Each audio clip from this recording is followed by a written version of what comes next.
त हुन्छ हेलो है सम्पूर्णलाई हेर्नुहोस् है यहाँनिर हाम्रो यस्तो बिजोग छ सिलिन्डर नभएको यहाँ हेर बिचरा यहाँ हेर्नु है होटेलको हालत रोटी त यहाँ सेकाइ हुँदैछ ऊ हाम्रो बिचरा बाउले बिचरा रोटी यहाँ बेल्दै सेक्दै तर गेस्टलाई खुवाउँदैछ ठिक छ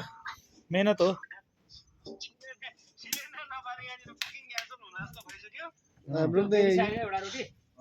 हाम्रो यहाँ नै छ तावा रोटी यसो मजाले सेक्दैछ हाम्रो त छ कि अलिअलि काम चलाउँदा सागर बेलो न तुम त्यो बेलो त रोटीहरू चाहिँ आज भोलि यहाँ सेक्दैछु छोड़ दे बाबू सागरले बेल्छ सागर तुम बेलो त ऐसा भी अभी तुम क्या करोगे यहाँ पे बैठ के अब त खै त्यही त बन्द हुन्छ होला पासाङ जाऊ माथि छोड सागर बेलो तुम पासाङ माथि जाऊ बेल्छ छोड सागरले सागर बेलो त रोटी ऊ यहाँ हटकेसमा छ त उठाएर लैजाऊ न भट्टाभट बटर दल्दै सागर आज बाउ तिमी यहाँ बस छोड हेर्नु यस्तो बिजोग छ साथी हो के गर्नुपर्ने सिलिन्डरको हामा मारे सा भ्याउँछ नि भोलि पर्सि जब नि अलिअलि स्टक त है